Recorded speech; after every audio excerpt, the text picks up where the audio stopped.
నమస్తే, good morning. ఎలా ఉన్నారు? బాగున్నారండి. ఈరోజు నేను 4 అరటికాయలు తీసుకొచ్చానండి. మా ఆయన రాత్రి ఏమి కూర కనిపించలేదని చెప్పి వండుదామని చెప్పి చక్కగా శుభ్రంగా కడిగేసుకుని ముక్కలుగా కోసుకున్నాను, పెద్ద పెద్ద ముక్కలుగా. కాస్త 2 మిరపకాయలు ముక్కలు చేయకుండా కాయలుగా ఉంచానండి. కాస్త కరివేపాకు, ఇంకా కొంచెం ఉల్లిపాయ, వెల్లిపాయ, జీలకర్ర కలిపేసి మిక్సీ పెట్టండి. అల్లం ముక్క మిక్సీ పట్టుకున్నానండి. ఇదిగోండి బాండీ పెట్టేసుకున్నాను. మిరపకాయలు వేస్తున్నానండి. ముక్కలు చేయట్లేదండి, అంటే కారం సన్నకాయలు ఘాటు ఎక్కువ దిగుతుందని చెప్పి ముక్కలు చేయట్లేదండి. వెంటనే కరివేపాకు వేస్తానండి.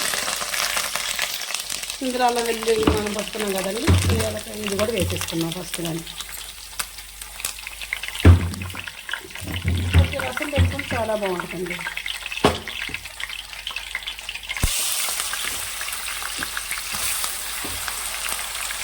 రైట్ చేత్తో చేసుకుంటే లెఫ్ట్ చేత్తో ఫోన్ పట్టుకున్నామండి. కొంచెం అటు ఇటు జరిగినాయని కూడా మీరు దాన్ని ఇచ్చేద్దండి. ఇది వీడియో కనిపిస్తున్న ఆలోచన పెట్టుకోవద్దండి.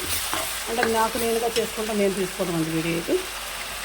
చక్కగా దీన్ని ఇప్పుడు ఈ పేస్ట్ మొత్తం వేసుకున్నాం కదండి. కరివేపాకు, ఎండుమిరపకాయలు, అల్లం, ఉల్లిపాయలు పేస్ట్ కలిపి ఎర్రగా వేగనిస్తున్నామండి. ఇది కొంచెం చక్కగా ఉల్లిపాయ పేస్ట్ చక్కగా అడుగంటకుండా చక్కగా దగ్గర నుంచి చిన్న మంట మీద వేగనిస్తున్నానండి. ఇలాగ ఈ విధంగా దీనికి కావాల్సిన కాస్తంత కారం, కాస్తంత సాల్ట్, కాస్తంత పసుపు. ఇప్పుడు ఏం చేద్దామంటే దేగేటప్పుడు కొంచెం పసుపు, ఉప్పు వేసేద్దామని వేసేస్తే చక్కగా ఈ ముక్కలన్నిటికీ ఆయిల్తో ఉంటుంది కాబట్టి పడద్దండి. లేకపోతే మామూలుగా విడిగా అయితే ఉప్పు పట్టదండి దానికి.